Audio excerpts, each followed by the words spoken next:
태양이 자결하는 7월의 오후, 대한민국 육군 특수전 사령부 예하 제707 특수임무단의 정문은 끓어오르는 아스팔트 열기 속에 잠겨 있었다. 일반인의 출입이 철저히 통제된 이곳은 지도에도 명확히 표시되지 않는 1급 보안 시설이었기에 주변을 지나는 차량조차 드물어 기이한 적막감이 감돌았다.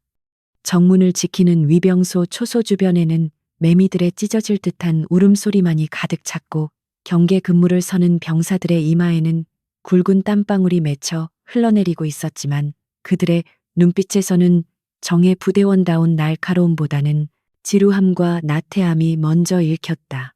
그 숨막히는 정적을 깨고 낡은 택시 한 대가 먼지를 일으키며 부대 진입로를 향해 천천히 다가오자 위병들의 시선이 일제히 그쪽으로 쏠렸다.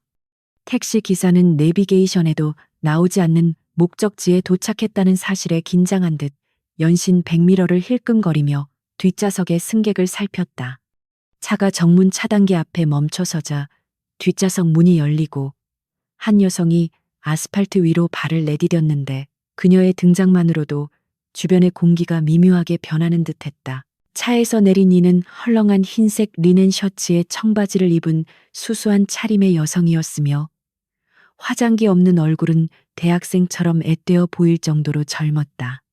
그녀는 눈부신 햇살을 가리기 위해 검은색 선글라스를 끼고 있었지만 그 너머에 감춰진 눈동자는 맹수처럼 차갑고 예리하게 부대 정문의 방어 태세를 훑어보고 있었다. 그녀의 어깨에는 군용 더플백 대신 낡은 가죽 배낭 하나가 무심하게 걸쳐져 있었는데 그것이 그녀가 가진 짐의 전부였다. 이하윤은 선글라스를 살짝 내리며 위병소 초소의 상태를 점검했는데 그녀의 눈에 포착된 것은 실망스러움을 넘어 분노를 자아내기에 충분한 광경이었다. 정사수로 보이는 병사는 소총을 어깨에 매지 않고 벽에 기대어 놓은 채 부채질을 하고 있었고 부사수는 헬멧끈을 풀어헤친 채 멍하니 허공을 응시하고 있었다. 대한민국 최고의 대테러 부대라는 명성이 무색할 정도로 기강이 해이해진 모습에 하윤의 입가에는 씁쓸한 미소가 스쳐 지나갔다. 그녀가 차단기 쪽으로 발걸음을 옮기자 그제야 사태를 파악한 위병 조장이 당황하며 초소 밖으로 뛰쳐나와 앞을 가로막았다. 그는 하윤의 복장을 위아래로 훑어보더니 군사보호구역이니 당장 돌아가라며 짜증 섞인 목소리로 소리쳤다. 정식 절차에 따른 검문 검색이나 신원 확인 과정은 생략된 채 오로지 민간인 여성을 귀찮은 잡상인 취급하며 쫓아내려는 태도만이 역력했다. 하윤은 위병의 무례한 태도에도 동요하지 않고 차분한 목소리로 자신이 이곳에 용무가 있어 왔음을 밝히며 지휘 통제실에 연락을 취해달라고 요청했다. 하지만 위병 조장은 그녀의 말을 콧등으로도 듣지 않고 오히려 헛웃음을 터뜨리며 여기가 동네 편의점인 줄 아느냐고 비아냥거렸다. 그는 무전기를 들어 상급자에게 보고하는 대신 초소 안쪽을 향해 소리치며 누군가를 불렀고 그 목소리에는 권위에 기댄 오만함이 묻어 있었다. 잠시 후 위병소 안쪽 문이 열리며 군복상의 단추를 반쯤 풀어헤친 장교 한 명이 거드름을 피우며 밖으로 걸어 나왔다. 계급장은 소령이었고 명찰에는 강민재라는 이름이 새겨져 있었지만 그의 태도는 군인이라기보다는 거리의 건달에 더 가까워 보였다. 그는 손에 들고 있던 아이스 커피를 한 모금 빨며 귀찮다는 표정으로 하윤을 바라보았는데 그 눈빛에는 여성을 향한 노골적인 무시와 경멸이 담겨 있었다. 강민재 소령은 하윤의 코앞까지 다가와 고개를 삐딱하게 기울이며 길을 잃은 거냐 아니면 면회온 고무신이냐고 빈정거리는 말투로 물었다. 그는 하윤에게서 풍기는 기이한 압박감을 전혀 감지하지 못한 채 오로지 그녀의 앳된 외모와 민간인 복장만을 보고 만만한 상대로 판단해버렸다. 그의 뒤에 서 있던 위병들은 상관의 눈치를 보며 낄낄거렸고 신성해야 할 부대 정문은 순식간에 시정잡배들의 놀이터처럼 변질되어 버렸다.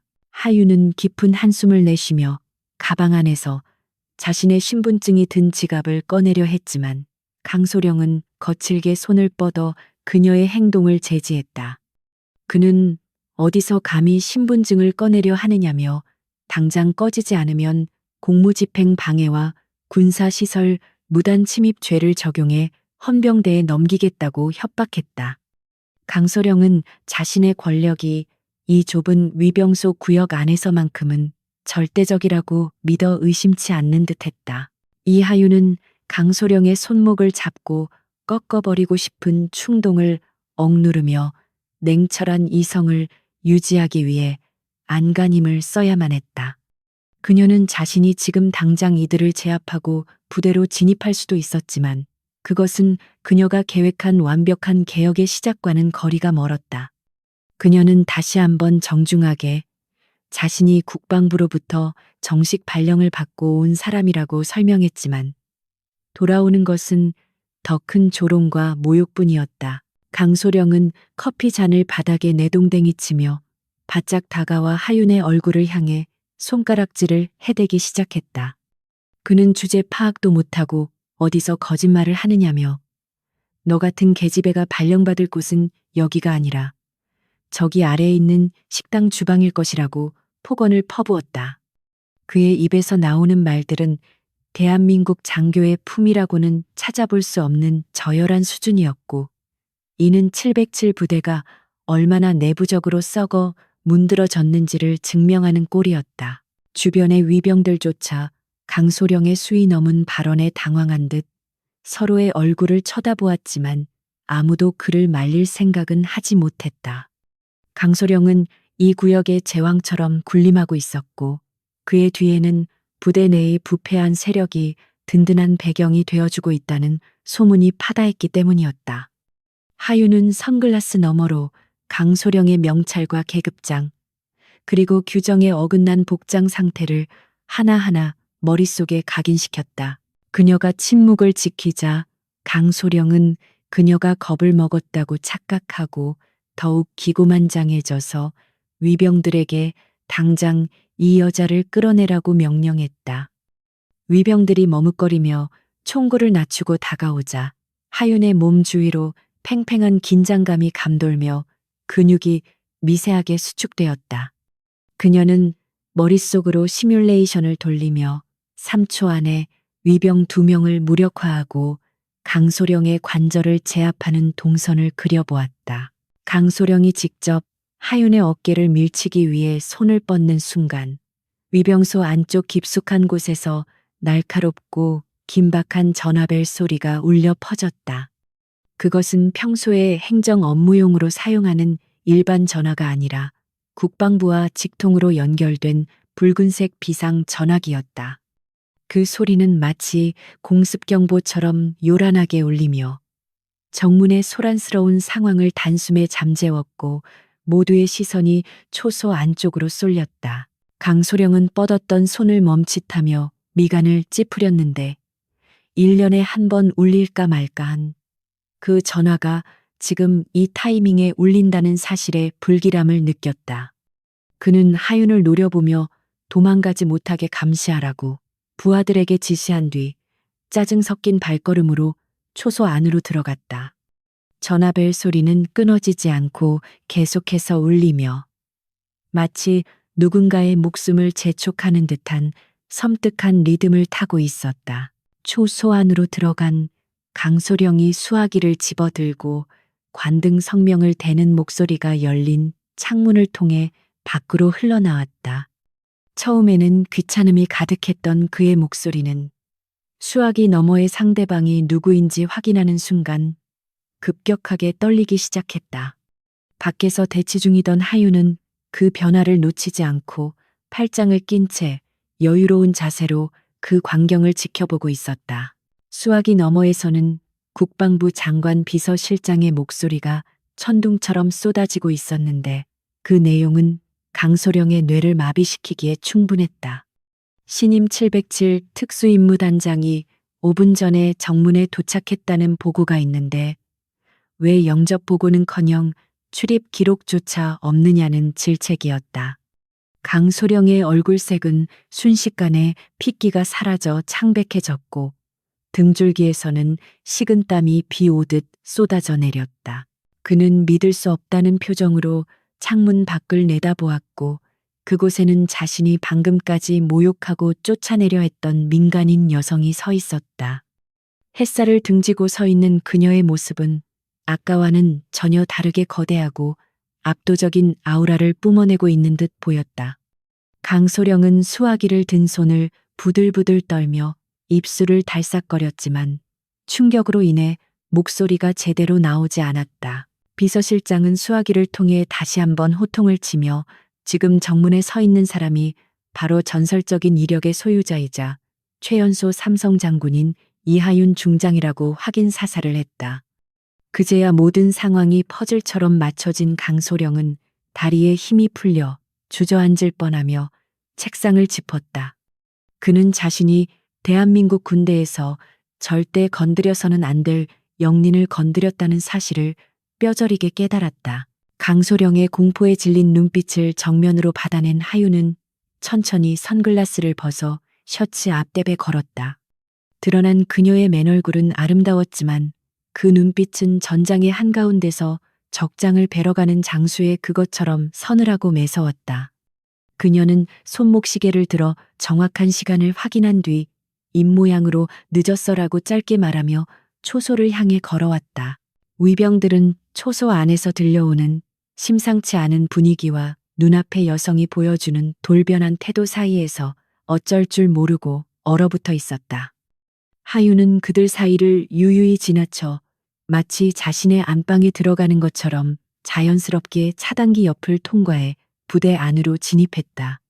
그녀의 발걸음 하나하나가 아스팔트를 울리며 썩어 빠진 부대의 종말을 알리는 카운트다운처럼 들렸다.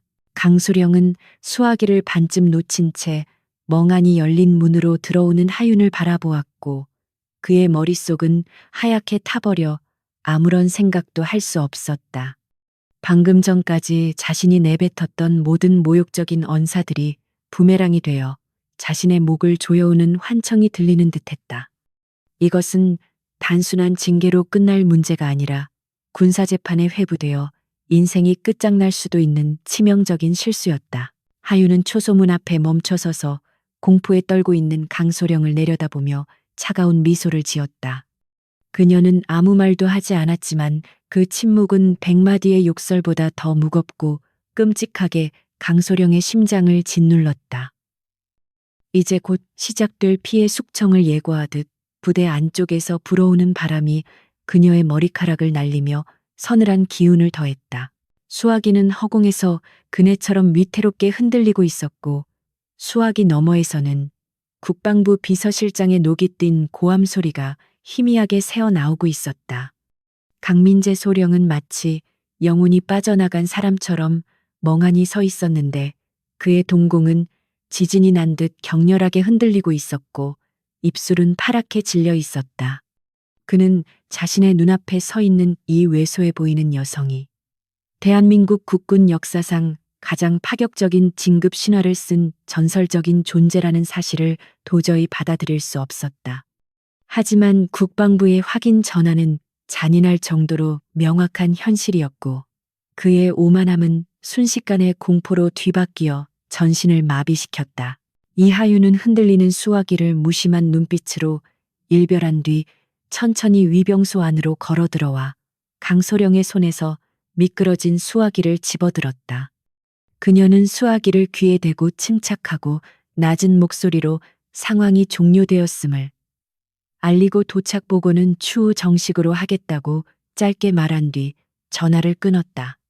그녀의 행동은 너무나 자연스럽고 권위적이어서 좁은 초소 안에 있던 위병들은 숨소리조차 내지 못하고 벽에 붙어서서 마른 침만 삼킬 뿐이었다. 그녀가 내뿜는 서늘한 기운은 한여름의 폭염조차 무색하게 만들 정도로 초소 내부의 온도를 급격히 떨어뜨렸다. 전화를 끊은 하윤은 천천히 고개를 돌려 바들바들 떨고 있는 강소령을 정면으로 응시했는데 그 시선에는 일말의 감정조차 담겨 있지 않아 더욱 공포스러웠다. 강소령은 무릎이 꺾일 듯한 충동을 느끼며 억지로 입을 열어 변명을 시도하려 했지만 혀가 굳어 제대로 된 발음이 나오지 않고 짐승의 신음 같은 소리만 흘러나왔다. 그는 방금 전까지 자신이 하녀 취급하며 모욕했던 대상이 자신의 생사여탈권을 쥔 직속 상관이라는 사실에 정신이 붕괴될 지경이었다. 하유는 그런 강소령을 더 이상 상대할 가치도 없다는 듯 시선을 거두고 위병 조장에게 차단기를 올리라고 손짓으로 지시했다. 위병 조장은 군기가 바짝 든 모습으로 관등 성명을 복창할 겨를도 없이 허둥지둥 제어반으로 달려가 차단기 버튼을 눌렀다. 녹슨 기계음을 내며 차단기가 올라가는 동안 하유는 다시는 뒤를 돌아보지 않고 부대 내부를 향해 당당하게 걸음을 옮기기 시작했다. 그녀의 뒷모습은 작지만 거대한 산처럼 보였고 그 그림자는 위병소 전체를 집어삼킬 듯이 길게 드리워졌다. 부대 정문을 통과해 본청으로 이어지는 도로는 관리가 제대로 되지 않아 곳곳이 갈라져 있었고 잡초가 무성하게 자라 있어 이곳이 정예 부대임을 의심케 했다. 하유는 주변의 풍경을 눈에 담으며 미간을 찌푸렸는데 이는 단순한 시설 노후화의 문제가 아니라 지휘관의 무관심과 태만이 만들어낸 결과물이었기 때문이었다. 그녀가 걸어가는 동안 영내를 오가던 몇몇 병사들이 사복 차림의 그녀를 호기심 어린 눈으로 쳐다보았지만 감히 말을 걸거나 제지하는 사람은 아무도 없었다. 본청 건물 앞에 도착하자 현관을 지키던 당직 사관이 낯선 민간인의 등장에 의아해하며 다가왔으나 위병소에서의 보고를 무전을 통해 전해 들었는지 금세 표정이 굳어졌다. 그는 황급히 달려나와 거수경례를 붙였지만 하유는 그의 경례를 받지 않고 곧장 지휘통제실로 향하는 복도로 들어섰다. 그녀의 발걸음 소리가 복도의 정적을 깨며 울려 퍼질 때마다 각 사무실에서 업무를 보던 간부들이 하나둘씩 고개를 내밀고 상황을 살피기 시작했다. 지휘통제실 문을 열고 들어서자 에어컨 바람과 함께 나른한 공기가 훅 끼쳐왔고 상황판 앞에는 몇몇 장교들이 모여 잡담을 나누고 있었다. 그들은 문이 열리는 소리에 일제히 고개를 돌렸고 사복 차림의 낯선 여성이 들어오자 의아한 표정을 지으며 누구냐고 물으려 했다. 하지만 하유는 대답 대신 품 안에서 자신의 군 신분증과 국방부 장관의 직인이 찍힌 보직 명령서를 꺼내 상황장교의 책상 위에 소리나게 내려놓았다. 상황장교는 귀찮다는 듯 서류를 집어들었지만 내용을 읽어 내려가면서 그의 눈은 점점 커지다 못해 튀어나올 듯이 변해갔다. 그는 자리에서 용수철처럼 튀어올라 책상을 넘어뜨릴 듯이 격렬하게 차려 자세를 취하며 목이 터져라 충성 구호를 외쳤다. 그제야 상황을 파악한 지휘통제실 내에 모든 인원들이 혼비백산하여 하던 일을 멈추고 제자리에 서서 경례를 올렸다. 정적만이 감돌던 지휘통제실은 순식간에 팽팽한 긴장감으로 가득 찼고 숨 막히는 침묵이 이어졌다. 하유는 천천히 상황실 중앙에 있는 지휘관석으로 걸어가 먼지가 뽀얗게 앉은 의자의 가죽을 손가락으로 훑어보았다. 그녀는 먼지가 묻은 손가락을 장교들에게 들어 보이며 이것이 현재 707 부대의 준비 태세를 보여주는 가장 확실한 증거라고 차갑게 일갈했다. 그녀의 목소리는 높지 않았으나 지휘통제실의 구석구석까지 파고드는 힘이 있었고 그 자리에 있는 모든 이들을 부끄러움과 두려움에 떨게 만들었다. 그녀는 상황 장교에게 즉시 전 부대원 비상소집 명령을 내리고 대대장급 이상 지휘관들은 10분 내로 대회의실에 집합하라고 지시했다. 비상벨 소리가 영내에 울려 퍼지기 시작하자 평온했던 부대는 마치 벌집을 쑤셔놓은 듯 아수라장으로 변해갔다. 연병장으로 뛰어나오는 병사들의 군화 소리와 차량의 엔진 소리가 뒤섞여 혼란스러웠지만 하유는 그 소동을 창문 너머로 내려다보며 냉정한 표정을 유지했다. 잠시 후 대회의실에는 헐레벌떡 뛰어온 영관급 장교들이 땀을 흘리며 자리를 채우기 시작했는데 그들의 표정에는 당혹감과 불안감이 역력했다. 그들은 서로 눈짓을 교환하며 갑작스러운 신임 사령관의 부임 소식과 정문에서의 소동에 대해 속삭였으나 누구 하나 정확한 정보를 알지 못했다. 회의실 상석에는 아직 아무도 앉아있지 않았지만 그 빈자리가 주는 중압감은 실로 대단하여 아무도 섣불리 입을 열지 못했다. 정확히 10분이 되자 회의실 문이 열리고 하윤이 모습을 드러냈는데 그녀는 여전히 사복 차림이었지만 그 위압감은 정복을 입은 장성들보다 훨씬 강렬했다. 그녀가 상석에 앉자 회의실의 공기는 무겁게 가라앉았고 장교들은 마른 침을 삼키며 그녀의 입이 열리기만을 기다렸다. 하윤은 서류 가방에서 두툼한 파일 하나를 꺼내 책상 위에 던지듯 올려놓았는데 그 소리가 천둥처럼 크게 들렸다. 그녀는 천천히 회의실을 둘러보며 참석한 지휘관들의 얼굴을 하나하나 뇌리에 새기듯 관찰했는데 그 눈빛은 마치 엑스레이처럼 상대의 내면을 꿰뚫어 보는 듯했다. 하윤은 자신의 이름을 밝히며 오늘부로 제707 특수임무단의 지휘를 맡게 되었음을 선언했고 그 목소리에는 어떠한 반론도 허용하지 않겠다는 강력한 의지가 담겨 있었다. 좌중에서는 낮은 탄식이 흘러나왔는데 그녀의 악명 높은 별명인 얼음마녀라는 이름이 그들의 뇌리를 스쳤기 때문이었다. 그때 회의실 문이 조심스럽게 열리고 헌병들에게 양팔을 붙들린 강민재 소령이 끌려 들어왔는데 그의 모습은 처참하기 그지없었다. 땀과 눈물로 범벅이 된 얼굴은 공포로 일그러져 있었고 다리는 풀려 제대로 걷지 못해 질질 끌려오다시피 했다. 회의실에 모인 지휘관들은 강소령의 몰골을 보고 경악을 금치 못했으며 특히 강소령의 뒷배로 알려진 몇몇 장교들의 얼굴은 흑빛으로 변해갔다. 하윤은 강소령을 회의실 중앙에 무릎 꿇리라고 지시한 뒤 자리에서 일어나 천천히 그에게 다가갔다. 그녀는 바닥에 주저앉아 벌벌 떨고 있는 강소령을 내려다보며 오늘 정문에서 있었던 일이 단순한 개인의 일탈이 아님을 강조했다. 그녀는 이것은 군 기강의 총체적 붕괴이자 지휘 체계가 마비되었다는 명백한 증거라고 지적하며 강소령을 본보기로 삼겠다고 선언했다. 그녀는 강소령의 계급장을 손으로 가리키며 그 계급장이 주는 무게와 책임감을 망각하고 권력을 남용하여 민간인을 위협한 죄는 결코 가볍지 않다고 말했다. 하윤은 즉석에서 헌병 대장에게 강소령을 군법 회의에 회부하고 즉시 구금할 것을 명령했는데 그 처분은 너무나 신속하고 단호하여 아무도 이의를 제기할 수 없었다.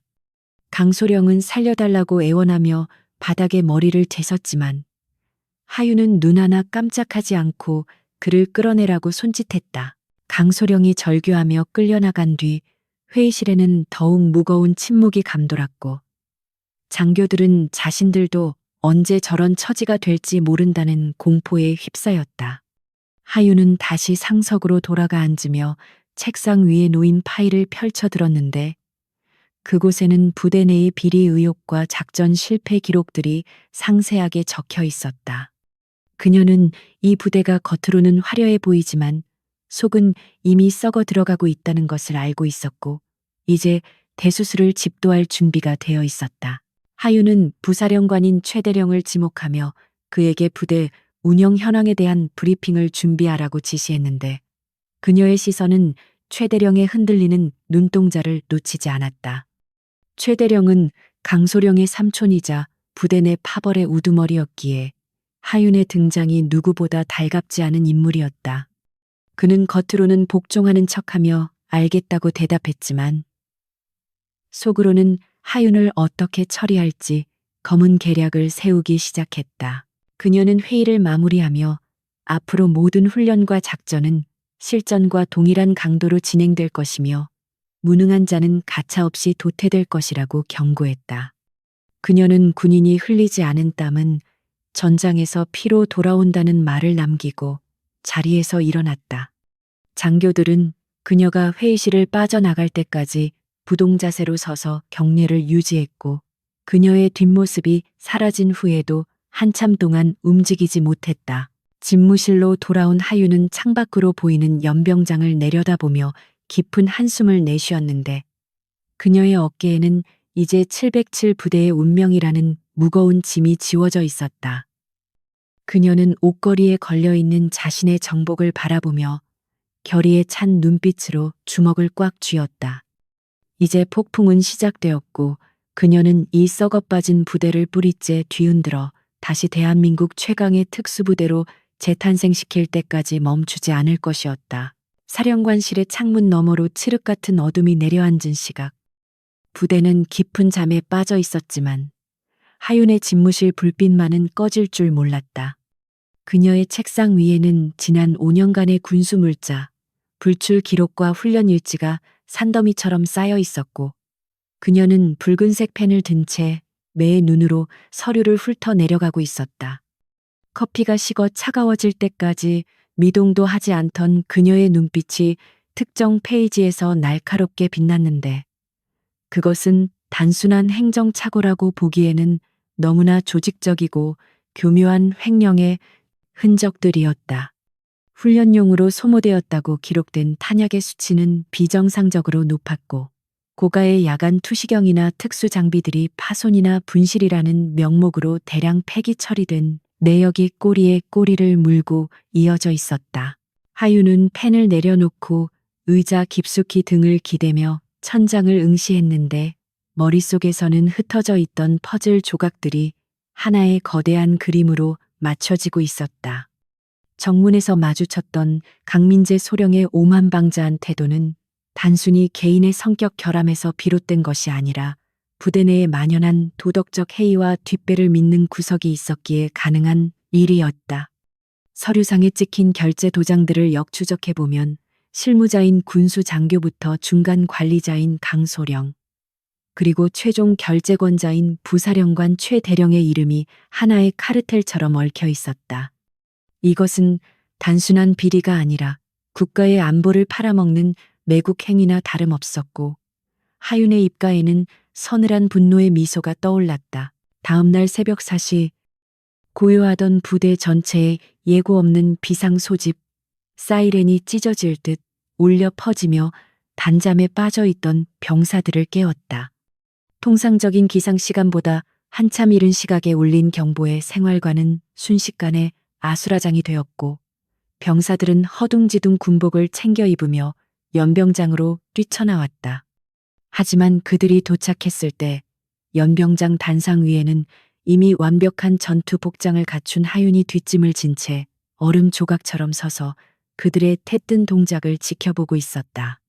그녀의 눈빛은 시간을 재고 있는 스톱워치보다 더 냉혹했고 숨을 헐떡이며 정렬하는 부대원들을 향한 실망감을 감추지 않았다. 마지막 병사가 대열에 합류하고 인원 보고가 끝날 때까지 걸린 시간은 규정 시간을 한참 초과한 상태였고 연병장에는 거친 숨소리와 불만 섞인 웅성거림만이 가득했다. 하윤은 마이크를 잡지 않고도 쩌렁쩌렁 울리는 목소리로 지금 이 순간이 실전이었다면 너희들은 이미 전멸했다라고 일갈하며 그들의 나태함을 질타했다. 그녀는 특수부대라는 이름값이 부끄럽지 않냐고 물으며 그 자리에서 전 병력에게 완전 군장 상태로 연병장 100바퀴를 돌 것을 명령했다. 장교들조차 예외는 아니었기에 불만 섞인 표정으로 군장을 매러 달려가야 했고 707 부대의 아침은 지옥 훈련으로 시작되었다. 해가 중천에 뜰 때까지 계속된 구보로 인해 연병장은 땀 냄새와 신음소리로 가득 찼고 나고자가 속출하기 시작했다. 하윤은 단상에서 내려와 힘겹게 달리고 있는 병사들 사이를 직접 뛰며 그들의 체력과 정신력을 면밀히 관찰했는데 그녀의 호흡은 흐트러짐 없이 일정했다. 그녀는 단순히 체력을 단련시키는 것이 목적이 아니라 극한 상황에서 드러나는 인간의 본성과 군인으로서의 기본기를 확인하고 싶었던 것이었다. 계중에는 악을 쓰며 끝까지 버티는 병사들도 있었지만 대부분은 평소의 훈련 부족을 여실히 드러내며 바닥에 주저앉거나 구토를 하고 있었다. 오후 일과가 시작되자마자 하윤은 쉴 틈도 주지 않고 곧바로 불시 장비 검열을 실시하겠다고 선언해 간부들을 경악하게 만들었다. 예고된 검열에만 익숙해져 있던 그들은 급하게 장부와 창고를 정리하려 했지만 하윤은 이미 헌병대를 대동하고 무기고와 탄약고를 봉쇄한 상태였다. 그녀는 군수과장을 앞세워 창고 문을 열게 한 뒤 먼지 쌓인 상자들을 하나하나 직접 열어보며 내용물을 확인하기 시작했다. 장부상에는 신형 소총이 들어있어야 할 상자에서 낡은 구형 부품들이 나오거나 아예 빈 상자인 경우도 허다하게 발견되었다. 군수과장은 얼굴이 사색이 되어 식은땀을 줄줄 흘리며 전산상의 오류라거나 착오가 있었던 것 같다고 횡설수설 변명을 늘어놓았다.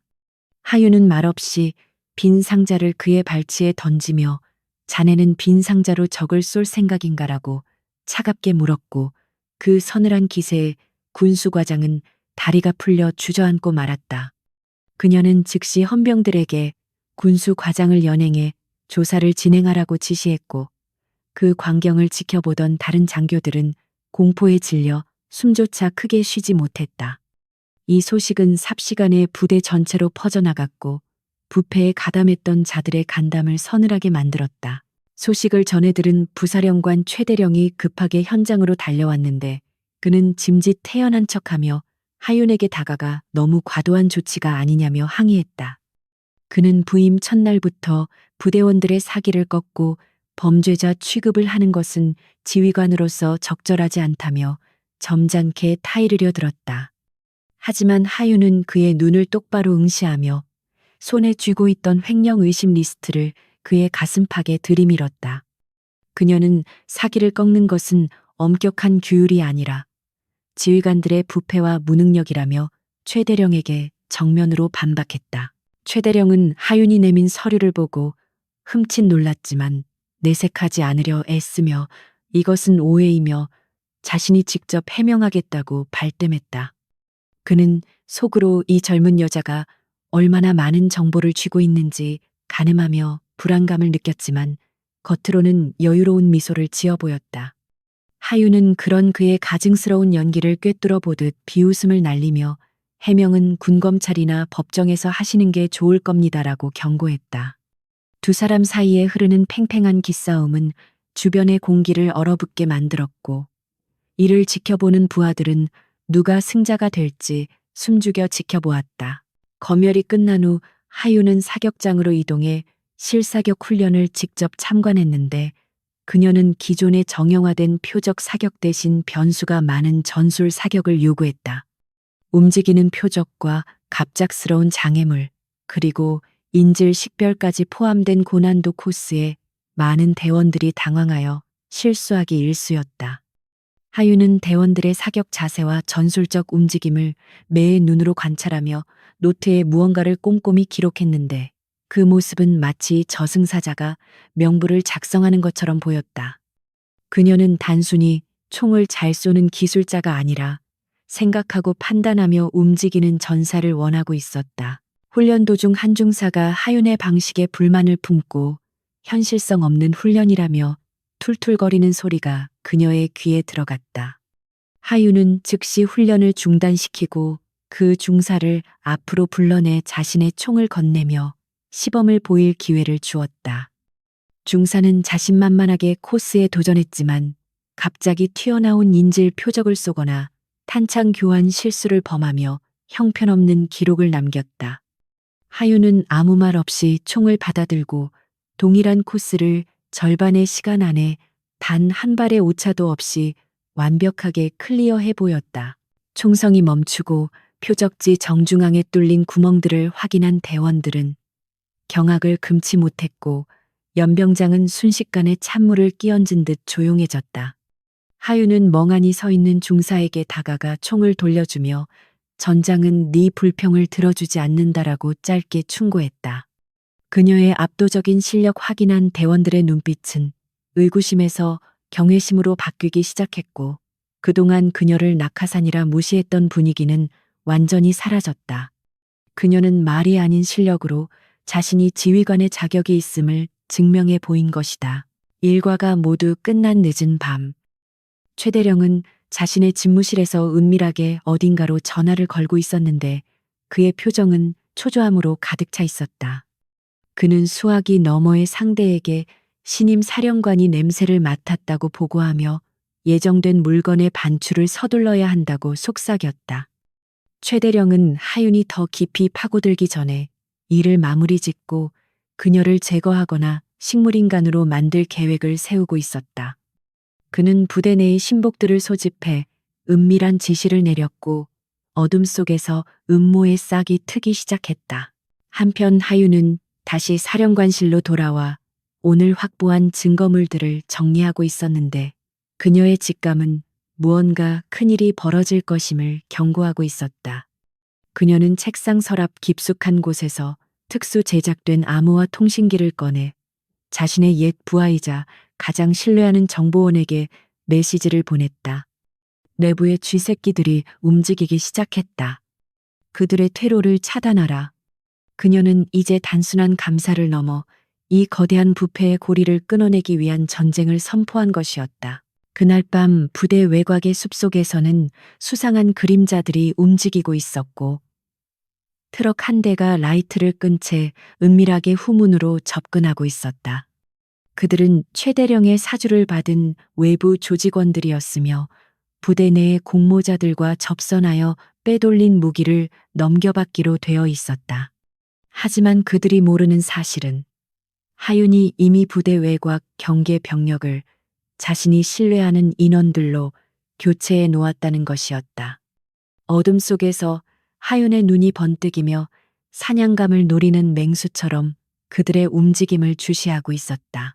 하윤은 CCTV 모니터를 통해 트럭의 움직임을 지켜보며 무전기를 들고 매복해 있는 대원들에게 대기 명령을 내렸다. 그녀는 지금 당장 덮칠 수도 있었지만 꼬리가 아닌 몸통을 잡기 위해 결정적인 순간을 기다리고 있었다. 트럭이 접선 장소에 멈추고 창고문이 열리며 누군가가 박스를 들고 나오는 순간 하윤의 입가에는 비릿한 미소가 번졌다. 이제 그들은 독 안에 든 쥐였고 707 부대의 명예를 되찾기 위한 피해 숙청은 막 시작되려 하고 있었다. 부사령관 최대령의 집무실은 한낮임에도 불구하고 두꺼운 암막 커튼으로 가려져 있어 동굴처럼 어두컴컴했고 탁한 담배 연기만이 공간을 메우고 있었다. 그는 책상 위 재떨이에 반쯤 탄 담배를 거칠게 비벼 끄며 초조한 눈빛으로 맞은편 소파에 앉아있는 정보참모와 작전장교를 노려보았다. 이하윤의 부임 이후 단 며칠 만에 그들이 수년간 공들여 구축해 놓은 밀수루트와 비자금 장부가 발각될 위기에 처해 있었기 때문이었다. 최대령은 더 이상 그녀를 단순히 성가신 존재로 치부할 수 없음을 깨달았고 이제는 그녀를 물리적으로 제거하거나 재기불능 상태로 만들어야만 자신의 목숨을 부지할 수 있다는 극단적인 결론에 도달했다. 정보참모는 떨리는 손으로 서류 한 장을 최대령 앞으로 밀어놓으며 이것이 그들이 준비한 마지막 카드이자 유일한 탈출구라고 설명했다. 그것은 대테러 작전 수행 능력 긴급 점검이라는 명목하에 진행될 비공식 훈련 계획서였는데 장소는 부대에서 가장 외진 곳에 위치한 폐공장 지구인 Z구역으로 설정되어 있었다. 표면적으로는 신임 사령관의 지휘 능력을 검증한다는 그럴듯한 명분을 내세웠지만 실상은 통제가 어려운 폐쇄구역에서 예기치 못한 안전사고를 가장해 하윤을 처리하려는 비열한 함정이었다. 최대령은 서류에 적힌 작전 개요를 읽어 내려가며 비릿한 미소를 지었고 즉시 시행하라는 짧은 명령과 함께 계획을 승인했다. 다음 날 아침 최대령은 짐짓 충성스러운 부하의 가면을 쓰고 하윤의 집무실을 찾아가 훈련 계획서를 제출하며 결재를 요청했다. 그는 이번 훈련이 부대원들의 실전 감각을 극대화하고 사령관님의 탁월한 전술 지휘를 전파할 수 있는 좋은 기회가 될 것이라고 온갖 감언이설을 늘어놓았다. 하윤은 서류를 받아들고 천천히 내용을 훑어보았는데 그녀의 날카로운 직감은 평범해 보이는 문장들 사이사이에 숨겨진 치명적인 살기를 감지해냈다. 특히 훈련에 투입될 대항군 오파폴의 명단이 비공개로 되어 있다는 점과 통신이 불안정한 난청 지역을 작전지로 선택했다는 점은 누가 봐도 수상쩍은 정황이었다. 하윤은 서류에서 눈을 떼지 않은 채 무심한 말투로 대항군의 구성과 무장 상태에 대해 구체적으로 질문했지만 최대령은 보안상의 이유로 훈련 당일에 공개하겠다며 얼버무렸다. 그녀는 최대령의 눈동자가 미세하게 흔들리는 것을 놓치지 않았고 이것이 자신을 겨냥한 덫이라는 사실을 확신하게 되었다. 하지만 그녀는 그 자리에서 계획을 반려하거나 화를 내는 대신 오히려 흥미롭다는 듯 고개를 끄덕이며 훈련을 승인하는 도장을 찍어주었다. 호랑이를 잡으려면 호랑이 굴로 들어가야 하듯 그녀는 그들이 파놓은 함정 속으로 직접 걸어 들어가 그들의 목을 물어뜯을 생각이었다. 집무실을 나서는 최대령의 뒷모습을 바라보며 하윤은 즉시 자신의 개인 장비들을 점검하기 시작했는데 그녀의 손놀림은 평소보다 훨씬 신중하고 꼼꼼했다. 그녀는 보급받은 훈련용 공포탄 탄창을 하나하나 분해하여 화약량을 확인했고 방탄조끼의 플레이트가 제대로 삽입되어 있는지 두드려 보았다. 적들은 분명 실제 상황을 가장해 실탄을 섞어 쓰거나 장비에 손을 댈 것이 분명했기에 그녀는 자신의 생명을 지켜줄 최소한의 안전 장치들을 스스로 확보해야만 했다. 그녀는 책상 서랍 깊숙한 곳에 숨겨두었던 특수 제작된 단검을 꺼내 군화 발목 속에 은밀하게 숨겼는데 차가운 칼날의 감촉이 그녀의 신경을 예리하게 곤두세웠다. 오후가 되자 훈련에 참가할 병력들이 연병장에 집결했는데 하늘은 마치 불길한 징조를 예고하듯 검은 먹구름으로 뒤덮여 있었고 습한 바람이 불어왔다. 하윤은 완전 군장 차림으로 대원들 앞에 섰는데 그녀는 지휘관 차량에 탑승하는 대신 일반 병사들과 함께 전술 트럭에 올랐다. 그녀의 파격적인 행동에 병사들은 당황하며 웅성거렸지만 하윤은 개의치 않고 가장 구석진 자리에 앉아 눈을 감고 명상을 시작했다. 그녀는 이번 훈련이 단순한 게임이 아니라 목숨을 건 생존 투쟁이 될 것임을 직감하고 있었고 머릿속으로 발생할 수 있는 모든 최악의 시나리오를 시뮬레이션하고 있었다. 트럭은 덜컹거리는 비포장도로를 달려 인적이 드문 산악지대를 통과했고 1시간쯤 지나자 잡초와 덩굴 식물로 뒤덮인 을씨년스러운 폐공장 지대가 모습을 드러냈다. Z구역이라 불리는 이곳은 과거 화학 공장이었던 곳으로 복잡한 미로 같은 구조와 붕괴 위험이 있는 건물들이 즐비하여 평소에는 출입이 통제되는 곳이었다. 트럭에서 내린 대원들은 낯선 환경과 음산한 분위기에 압도되어 긴장한 표정을 지었고 빗방울이 하나둘씩 떨어지기 시작하며 시야를 흐릿하게 만들었다.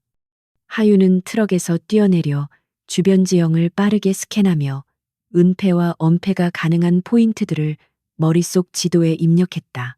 작전 통제소 역할을 맡은 최대령은 안전한 후방 벙커에 자리를 잡고 모니터를 통해 현장 상황을 지켜보고 있었는데 그의 입가에는 회심의 미소가 걸려 있었다. 그는 무전기를 들고 훈련 개시 신호를 보냈고 동시에 미리 섭외해둔 용병들에게 하윤을 고립시켜 처리하라는 암호를 전달했다. 훈련 시나리오에 따르면 하윤은 소수의 신병들과 한 팀이 되어 건물 내부에 침투해 인지를 구출해야 했는데 이는 그녀를 보호해줄 정예 병력을 배제하고 손쉬운 먹잇감으로 만들기 위한 술책이었다.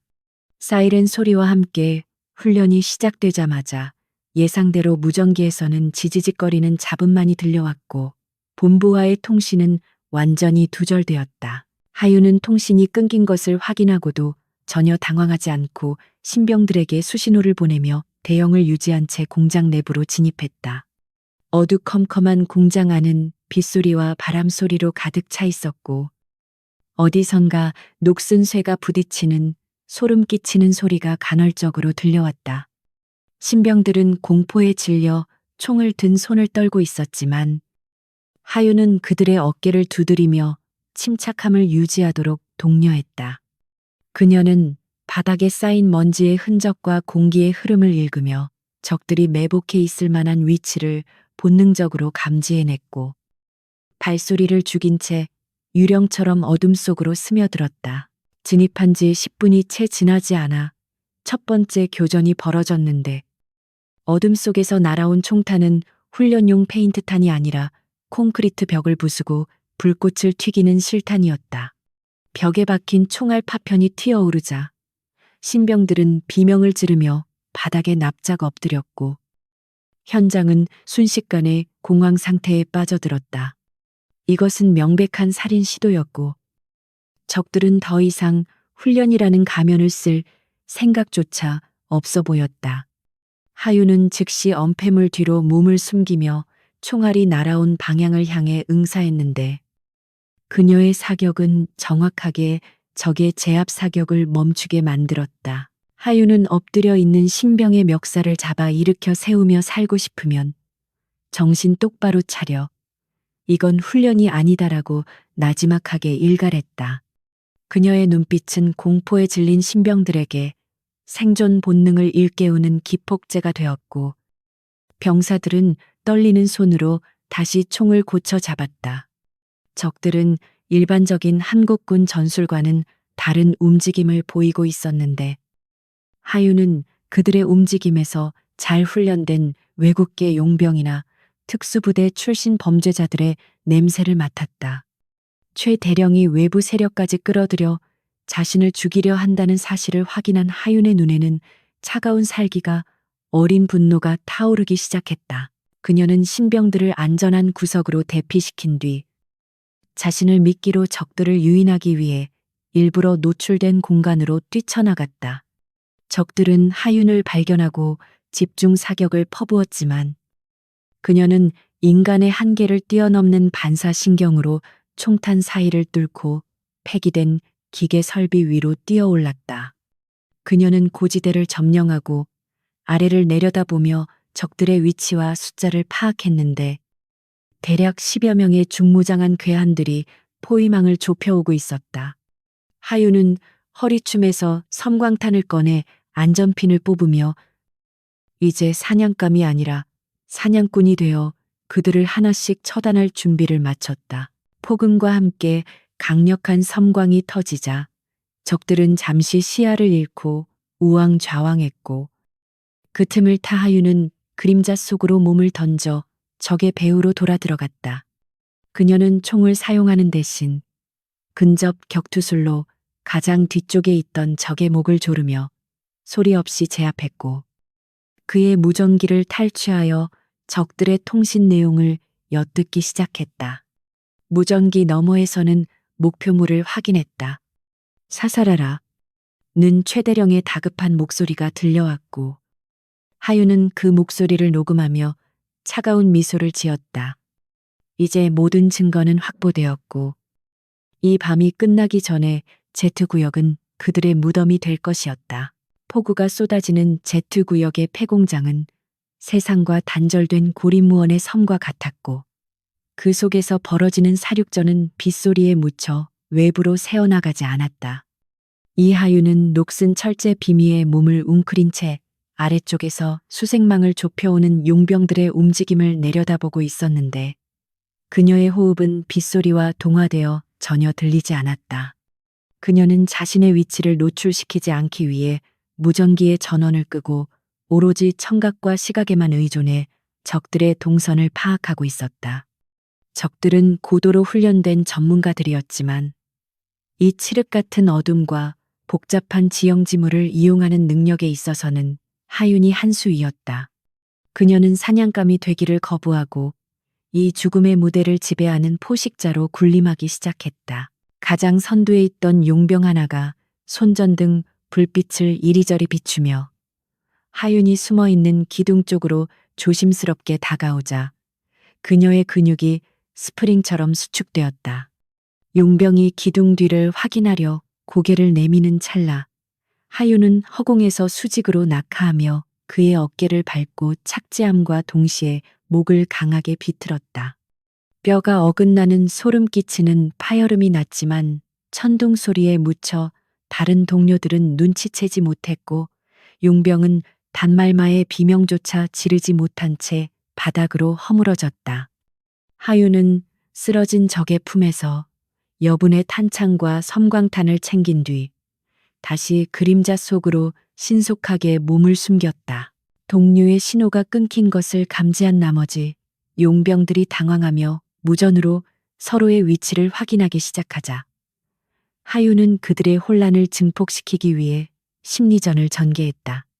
그녀는 방금 탈취한 적의 무전기 송신 버튼을 누른 채 바닥에 굴러다니는 쇠파이프를 일정한 리듬으로 두들겨 공포스러운 소음을 송출했다. 빗소리와 섞여 들려오는 기괴한 금속음은 용병들의 신경을 긁어대며 그들이 보이지 않는 유령과 싸우고 있다는 공포심을 심어주기에 충분했다. 적들의 대형이 흐트러지고 서로를 의심하며 총구를 겨누는 상황이 발생하자 하윤은 그 틈을 타 두 번째 사냥을 시작했다. 한편 구석진 창고 건물에 고립된 신병들은 밖에서 들려오는 총성과 비명소리에 사시나무 떨듯 떨며 서로의 체온에 의지하고 있었다. 그들은 자신들이 훈련이 아닌 실제 상황에 휘말렸다는 사실을 인지했지만 지휘관도 없이 무엇을 해야 할지 몰라 패닉 상태에 빠져 있었다. 그때 창문 유리가 깨지며 누군가 안으로 굴러 들어오자 신병들은 비명을 지르며 총구를 그쪽으로 돌렸지만 그곳에는 피 묻은 군복을 입은 하윤이 서 있었다. 그녀의 등장은 마치 지옥에서 내려온 구원자처럼 보였고 신병들은 안도감에 다리에 힘이 풀려 주저앉을 뻔했다. 하윤은 신병들에게 손가락을 입에 대어 침묵을 지시한 뒤 자신의 전술조끼에서 예비 탄창을 꺼내 무기가 없는 대원들에게 나눠주었다. 그녀는 낮고 단호한 목소리로 지금부터 내 지시에 따르지 않으면 전원 사망할 것이라고 경고하며 그들의 흐트러진 정신을 붙잡았다. 신병들은 하윤의 눈빛에서 느껴지는 압도적인 카리스마에 눌려 공포를 잊고 그녀의 명령에 절대 복종할 태세를 갖추었다. 하윤은 부상당한 병사를 중앙에 배치하고 사격 가능한 인원을 외곽에 배치하여 원형 방어 진지를 구축하게 했다. 잠시 후 적들이 신병들의 은신처를 파악하고 집중 사격을 가하며 건물 진입을 시도하자 나무 문이 산산조각 나고 콘크리트 벽이 부서져 내렸다. 하윤은 신병들에게 엄호 사격을 명령하고 자신은 연막탄을 터뜨려 시야를 차단한 뒤 적들의 측면으로 우회하여 뛰어들었다. 자욱한 연기 속에서 그녀는 단검과 권총을 번갈아 사용하며 진입하려던 용병 3명을 순식간에 제압해버렸다. 그녀의 움직임은 춤을 추듯 유려하면서도 치명적이었고 급소를 정확히 타격하는 기술은 교과서에서나 볼 법한 완벽한 살인 기술이었다. 하윤의 활약에 힘입어 신병들도 용기를 내어 대응 사격을 시작했고 훈련 때 배웠던 전술대로 서로를 엄호하며 적의 진입을 막아냈다. 하윤은 단순히 적을 죽이는 것에 그치지 않고 신병들이 실전 경험을 쌓고 전우회를 느낄 수 있도록 상황을 통제하며 지휘했다. 그녀는 전투 중에도 끊임없이 대원들의 위치를 확인하고 사격 방향을 지시하며 그들이 스스로 생존할 수 있는 능력을 키워주고 있었다. 빗줄기는 더욱 거세져 시야를 방해했지만 하윤의 눈은 적외선 카메라처럼 전장의 모든 상황을 꿰뚫어보고 있었다. 수세에 몰린 용병대장은 부하들이 하나둘씩 쓰러져 나가자 당황하여 본부의 최대령에게 지원을 요청하려 했지만 통신은 이미 하윤에 의해 차단된 상태였다. 그는 이대로 가다간 전멸할 수 있다는 위기감을 느끼고 남은 병력을 모두 모아 최후의 돌격을 감행하기로 결정했다. 중화기로 무장한 용병들이 벽을 폭파하고 한꺼번에 밀고 들어오자 방어선이 무너질 위기에 처했고 신병들은 다시금 공포에 휩싸였다. 하윤은 절체절명의 순간에 자신이 직접 미끼가 되어 적들을 공장 중앙에 개방된 공간으로 유인하기로 결심했다. 그녀는 신병들에게 자리를 사수하라는 명령을 남기고 굉음을 내며 돌아가는 거대한 환풍기 쪽으로 달려가 적들의 시선을 자신에게 집중시켰다. 용병들은 하윤을 발견하고 굶주린 늑대 떼처럼 그녀를 뒤쫓아 중앙 홀로 모여들었고 그곳은 하윤이 미리 준비해둔 함정이었다. 그녀는 천장에 매달려 있던 낡은 쇠사슬을 총으로 쏘아 끊어버렸고 거대한 철근 구조물이 굉음과 함께 바닥으로 떨어지며 용병들의 진로를 차단하고 그들을 덮쳤다. 흙먼지와 비명이 뒤섞인 아비규환 속에서 하윤은 높은 곳에서 뛰어내려 살아남은 적들을 향해 돌진했다. 이제 남은 것은 용병 대장과 그의 최측근 몇 명뿐이었고 하윤은 탄약이 떨어진 소총을 버리고 맨주먹으로 그들과 맞섰다. 용병 대장은 거구의 몸집을 자랑하며 정글도를 휘둘러 하윤을 위협했지만 그녀는 나비처럼 가볍게 칼날을 피하며 그의 빈틈을 파고들었다. 그녀는 상대의 힘을 역이용하는 관절기로 거구의 대장을 바닥에 매다 꽂았고 그의 팔을 꺾어 비명을 지르게 만들었다. 주변에 있던 다른 용병들이 덤벼들었지만 이미 기세가 꺾인 그들은 하윤의 상대가 되지 못하고 추풍낙엽처럼 쓰러져 나갔다. 하윤은 고통에 몸부림치는 용병대장의 가슴을 군화발로 짓누르며 차가운 총구를 그의 이마에 겨누었다. 빗물에 젖은 그녀의 머리카락이 얼굴에 달라붙어 있었지만 그 사이로 빛나는 눈동자는 승리자의 여유와 패배자를 향한 연민이 공존하고 있었다. 그녀는 숨을 헐떡이며 살려달라고 애원하는 대장에게 누가 사주했는지 말해라고 짧게 물었고 그 목소리는 천둥 소리보다 더 위압적이었다. 대장은 공포에 질려 최대령의 이름을 불었고 하윤은 그 자백을 녹음기에 담아 결정적인 증거를 확보했다. 상황이 종료되자 하윤은 무전기를 켜고 헌병대와 의무대에게 좌표를 전송하며 긴급 출동을 요청했다. 그녀는 쓰러진 적들을 밧줄로 결박하고 부상당한 신병들을 챙기며 현장을 수습했는데 그 모습은 조금 전에 살기를 띤 전사와는 전혀 다른 자상한 지휘관의 모습이었다. 신병들은 피와 땀으로 범벅이 된 하윤을 경외심 가득한 눈빛으로 바라보았고 그들의 가슴 속에는 평생 잊지 못할 존경심이 싹트기 시작했다. 그들은 자신들의 사령관이 단순한 낙하산 인사가 아니라 진짜 영웅임을 몸소 체험한 것이었다. 비가 그치고 먹구름 사이로 희미한 달빛이 비치기 시작할 무렵 멀리서 사이렌 소리와 헬기 소리가 들려오며 구조대가 도착했음을 알렸다. 하윤은 공장 입구에 서서 다가오는 헌병 차량을 바라보며 깊은 숨을 내쉬었고 그녀의 손에는 최대령을 파멸시킬 녹음기가 쥐어져 있었다. 이번 전투로 인해 그녀의 몸은 상처투성이가 되었지만 정신은 그 어느 때보다 맑고 강인해져 있었다.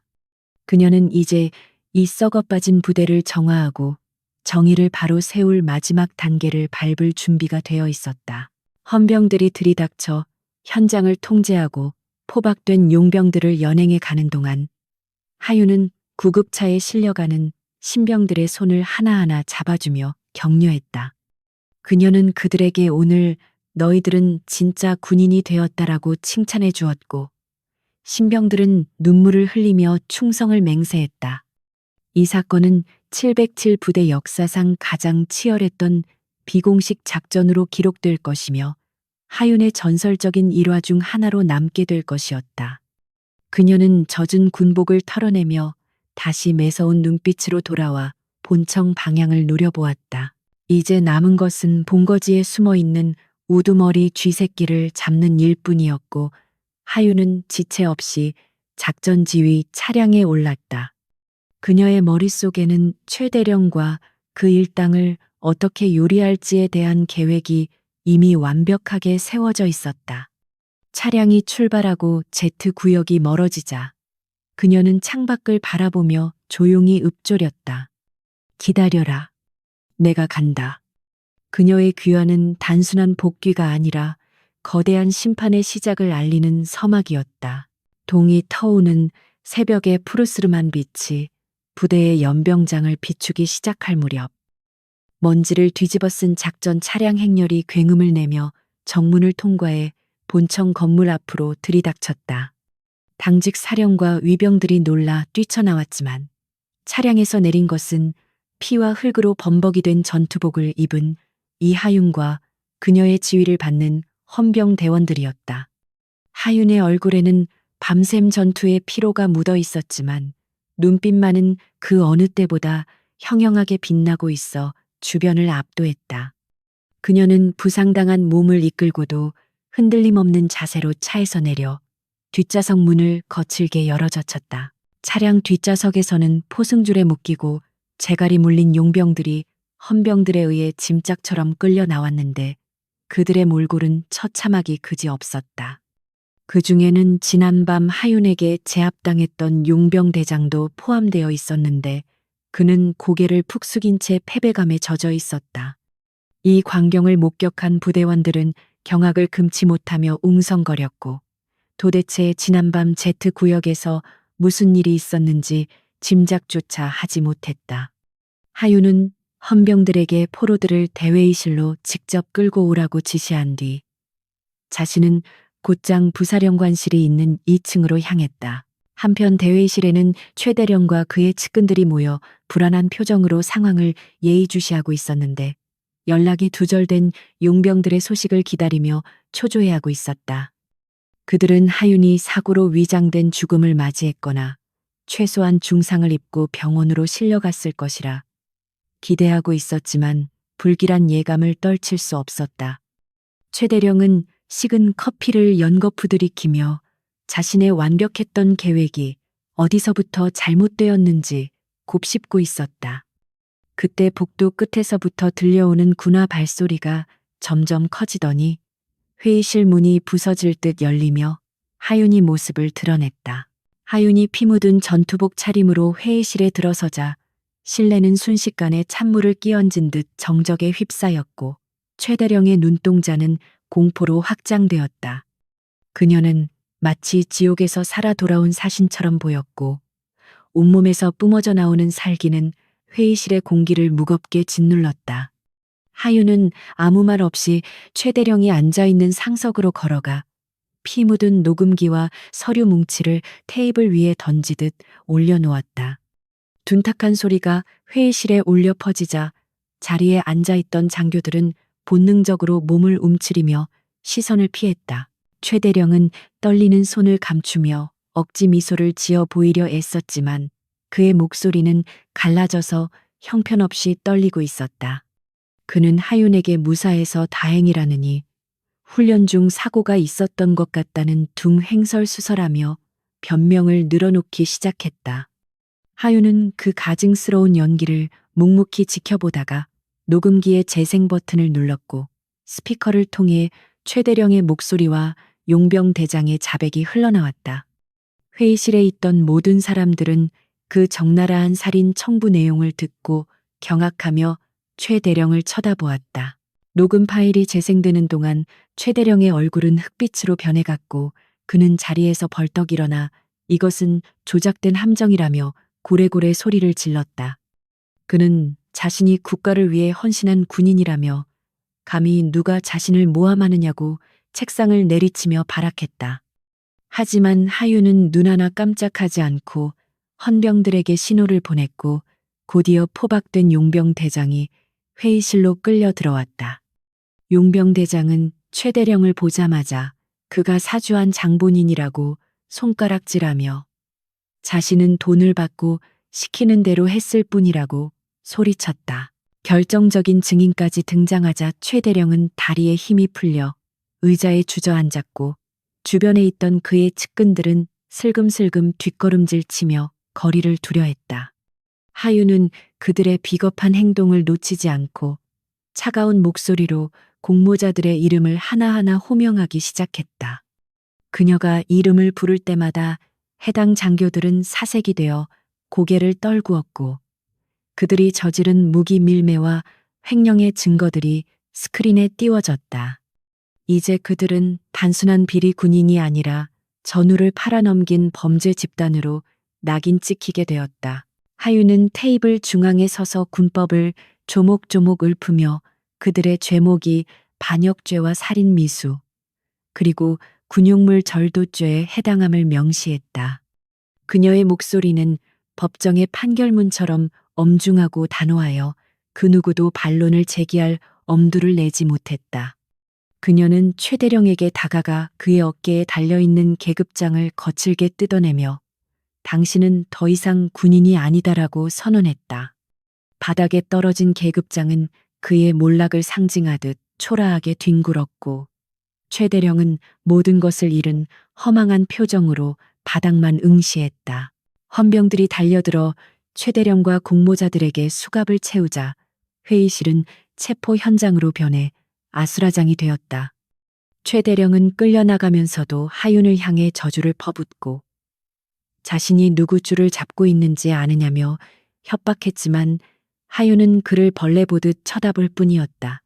그녀는 네가 믿는 그 줄조차도 썩은 동아줄일 뿐이다라고 일갈하며 그들의 마지막 자존심마저 짓밟아버렸다. 부패한 장교들이 하나둘씩 끌려나가자 회의실에는 무거운 침묵과 함께 묘한 해방감이 감돌기 시작했다. 상황이 정리되고 남은 것은 비리에 연루되지 않은 소수의 장교들과 하윤뿐이었는데 그들은 하윤을 경애와 존경이 섞인 눈빛으로 바라보고 있었다. 하윤은 피로가 몰려오는 것을 느끼며 의자에 잠시 몸을 기댔지만 곧 다시 자세를 고쳐 앉아 남은 장교들을 둘러보았다. 그녀는 오늘 우리는 환부를 도려내는 아픔을 겪었지만 이로써 707 부대는 다시 태어날 것이라고 말했다. 그녀의 말에는 진심 어린 안타까움과 미래에 대한 확고한 의지가 담겨 있어 듣는 이들의 가슴을 울렸다. 하윤은 즉시 부대 정상화위원회를 발족하고 공석이 된 지휘관 자리에 능력 있고 청렴한 인재들을 임시로 배치하는 명령을 내렸다. 그녀는 학연이나 지연이 아닌 오로지 실력과 도덕성만을 기준으로 인사를 단행하겠다고 천명했다.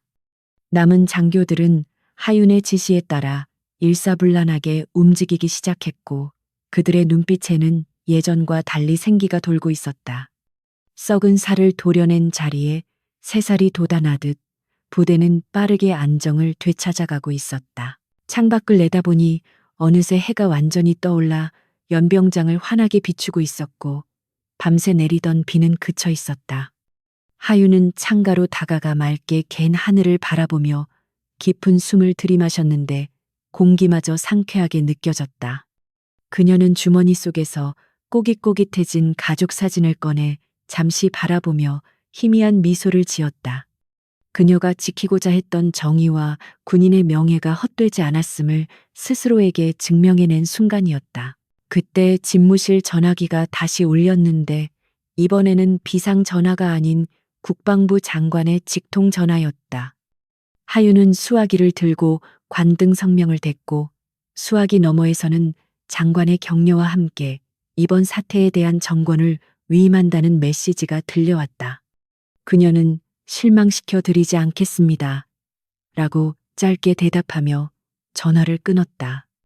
이제 그녀 앞에는 거칠 것 없는 탄탄대로가 열려 있었고 그녀는 진정한 707 부대의 지휘관으로서 첫걸음을 내디딜 준비를 마쳤다.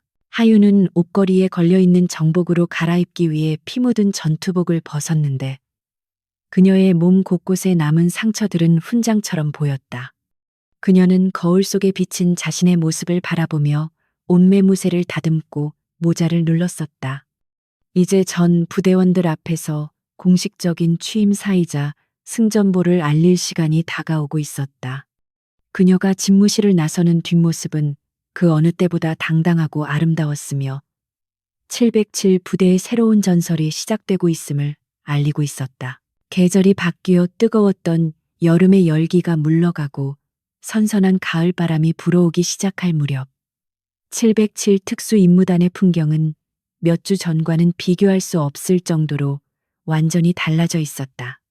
부대 곳곳에 쌓여있던 묵은 먼지와 쓰레기들은 말끔히 치워졌고, 녹슬어가던 장비들은 정비창에서 새 것처럼 수리되어 반짝이는 위용을 되찾았다.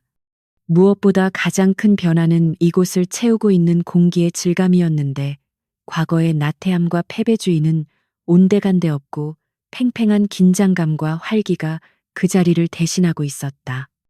연병장에서는 새벽부터 밤늦게까지 우렁찬 함성 소리가 끊이지 않았고, 병사들의 눈빛에는 대한민국 최고의 특수부대원이라는 자부심이 다시 타오르고 있었다. 지난 몇 주간 진행된 대대적인 감찰과 수사 결과는 군 내부뿐만 아니라 사회적으로도 큰 파장을 일으키며 뉴스의 헤드라인을 장식했다. 최 대령과 강민재 소령을 비롯한 부패 장교들은 군사재판에서 중형을 선고받고 불명예 전역과 동시에 교도소로 이송되었으며, 그들과 결탁했던 외부 세력 또한 일망타진되었다. 이하윤은 그 과정에서 어떠한 타협이나 관용도 베풀지 않았는데, 그녀의 이러한 무관용 원칙은 썩은 환부를 완전히 도려내야만 새살이 돋을 수 있다는 확고한 신념에서 비롯된 것이었다. 이제 부대 내에는 실력과 인품을 갖춘 새로운 지휘관들이 배치되었고, 병사들은 그들을 믿고 따르며 진정한 전우회를 다져가고 있었다. 오늘은 부대의 새로운 출발을 알리는 재창설 기념식 및 지휘관 취임식이 열리는 날이었기에 연병장에는 전 병력이 정복을 갖춰 입고 오와 열을 맞춰 도열해 있었다. 구름 한 점 없는 파란 하늘 아래 수천 명의 대원들이 숨소리조차 들리지 않을 정도로 완벽한 부동자세를 유지하고 있는 모습은 그 자체로 장관이었다.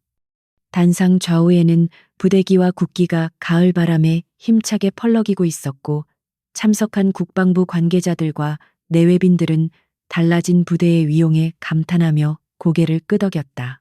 잠시 후 팡파르가 울려 퍼지고 사회자가 지휘관 입장을 알리자 모든 시선이 단상 중앙으로 쏠렸다. 이하윤 중장이 단상 위로 걸어 올라오자 연병장을 가득 메운 대원들은 일제히 격려 구호를 외치며 그녀를 맞이했는데, 그 함성은 지축을 흔들 만큼 거대했다. 그녀는 정복 차림에 빛나는 별 3개가 박힌 계급장과 각종 훈장을 폐용하고 있었지만, 그녀를 가장 빛나게 하는 것은 그런 장식물들이 아니었다. 그것은 지난 전투에서 보여준 압도적인 무력과 부하들을 위해 목숨을 걸고 앞장섰던 희생정신, 그리고 불의에 타협하지 않는 강철 같은 의지였다. 병사들은 더 이상 그녀를 낙하산이나 어린 여자로 보지 않았고, 자신들의 생명을 맡길 수 있는 진정한 리더이자 영웅으로 바라보고 있었다. 하윤은 단상 중앙에 서서 잠시 침묵을 지키며 연병장의 도열한 병사들의 눈동자를 하나하나 마주보듯 천천히 둘러보았다. 그녀의 시선이 닿는 곳마다 병사들은 가슴을 펴고 더욱 굳건한 자세를 취하며 사령관에 대한 존경심을 표했다. 그녀는 마이크를 잡고 차분하지만 힘있는 목소리로 연설을 시작했는데, 준비된 원고를 읽는 것이 아니라 마음속에서 우러나오는 진심을 담아 이야기했다. 그녀는 우리가 겪었던 시련과 치욕은 결코 잊어서는 안 될 아픈 역사이지만, 그것이 우리의 미래를 규정할 수는 없다고 역설했다. 그녀는 진정한 군인의 가치는 화려한 계급장이나 배경에서 나오는 것이 아니라 전장에서 흘리는 피와 땀, 그리고 조국을 수호하겠다는 숭고한 사명감에서 나온다라고 강조했다. 그녀는 자신이 처음 이 부대 정문에 섰을 때 겪었던 수모를 언급하며, 적들은 우리의 겉모습만 보고 판단하지 않을 것이며, 오로지 우리의 실력과 총구 앞에서만 무릎을 꿇을 것이라고 말했다. 그녀의 말은 거칠애와 허례허식에 빠져있던 과거의 707 부대를 통렬하게 비판하는 동시에 앞으로 나아가야 할 방향을 명확하게 제시하는 나침반과도 같았다. 연설이 절정에 달하자 하윤은 목소리를 높여 나는 여러분을 믿는다. 여러분은 대한민국을 지키는 가장 날카로운 창이자 가장 단단한 방패다라고 외쳤다. 그녀의 격려에 병사들의 가슴은 뜨겁게 달아올랐고 그들은 우레와 같은 박수와 함성으로 화답하며 사기충천한 모습을 보였다. 단상 아래에 있던 신병들, 특히 제트구역 전투에서 하윤과 생사를 함께했던 대원들은 눈시울을 붉히며 자신들의 사령관을 향해 무한한 신뢰를 보냈다. 그들은 그날 밤 폐공장에서 보았던 하윤의 등 뒤에서 진정한 군인이 무엇인지 배웠기 때문이었다. 행사가 모두 끝나고 하윤은 단상에서 내려와 사열을 위해 병사들 사이를 걸어가며 그들의 복장과 상태를 점검했다. 그녀는 의례적인 사열에 그치지 않고 병사들의 가슴에 달린 약장이나 명찰을 유심히 살펴보며 가벼운 대화를 나누기도 했다. 그녀가 제트 구역 작전에 참여했던 신병들 앞에 멈춰서서 그들의 어깨를 두드리며 잘 견뎌냈다라고 격려하자 신병들은 감격에 겨워 목이 맨 소리로 감사합니다라고 외쳤다. 그 장면은 권위적인 지휘관과 부하의 관계가 아니라 생사를 함께한 전우들만이 나눌 수 있는 끈끈한 유대감을 보여주었다. 모든 일정이 마무리되고 해가 뉘엿뉘엿 지기 시작할 무렵 하윤은 홀로 부대 정문 위병소로 발걸음을 옮겼다. 불과 몇 달 전 그녀가 모욕을 당하고 쫓겨날 뻔했던 그곳은 이제 완벽하게 규율이 잡힌 정예 병사들이 지키고 있었다. 위병들은 멀리서 걸어오는 하윤을 발견하자마자 칼같이 각을 잡고 우렁찬 목소리로 충성 근무 중 이상 무를 외치며 경례를 올렸다. 그들의 눈빛에는 두려움이 아닌 존경심이 가득했고 태도에는 한치의 흐트러짐도 없었다. 하윤은 위병들의 경례를 정중하게 받아주며 정문 너머로 뻗어 있는 도로를 바라보았는데 그 길은 처음 왔을 때와 똑같은 길이었지만 느껴지는 감정은 전혀 달랐다. 그때는 분노와 실망감으로 가득 찼던 길이었지만 지금은 희망과 책임감으로 채워진 새로운 길처럼 보였다. 그녀는 위병 조장에게 다가가 수고가 많다. 너희들이 이 부대의 얼굴이다라고 따뜻하게 격려해 주었다. 위병 조장은 사령관의 칭찬에 얼굴을 붉히며 더욱 꿋꿋한 자세로 감사를 표했다.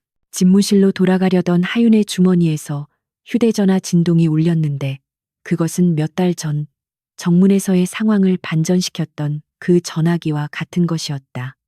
그녀는 잠시 화면을 바라보다가 미소를 지으며 전화를 받았는데 수화기 너머에서는 국방부 상황실장의 다급한 목소리가 들려왔다. 이번에는 비리 제보나 징계 관련 전화가 아니라 국경 인근에서 발생한 실제 테러 상황에 대한 출동 명령이었다. 상황은 긴박했고 즉각적인 특수부대의 투입이 필요한 시점이었다. 하윤은 조금의 망설임도 없이 알겠습니다. 707 특수임무단. 지금 즉시 출동하겠습니다. 라고 간결하게 대답하며 전화를 끊었다. 그녀의 목소리에는 두려움이나 주저함은 전혀 없었고 오로지 임무를 완수하겠다는 결연한 의지만이 담겨 있었다. 그녀는 뒤를 돌아 연병장을 향해 뛰어가며 비상 소집 사이렌을 울리라고 무전기에 명령했다. 사이렌 소리가 다시 한번 부대의 정적을 깨고 울려 퍼지자 대원들은 기다렸다는 듯이 막사에서 뛰쳐나와 각자의 위치로 신속하게 이동했다. 어둠이 내려앉는 연병장에 조명탑 불빛이 켜지고 완전 군장을 한 대원들이 수송기에 탑승하는 모습은 마치 잘 짜인 기계처럼 일사불란했다. 하윤은 선두에 서서 헬기에 오르기 전 잠시 멈춰서서 밤하늘에 펄럭이는 태극기를 올려다보았다. 그녀는 자신이 짊어진 별의 무게와 지휘관이라는 자리의 책임감을 다시 한번 가슴 깊이 새겼다. 그녀는 이제 더 이상 숨겨진 영웅이 아니라 대한민국 최강 부대를 이끄는 당당한 지휘관으로서 전장으로 향하고 있었다.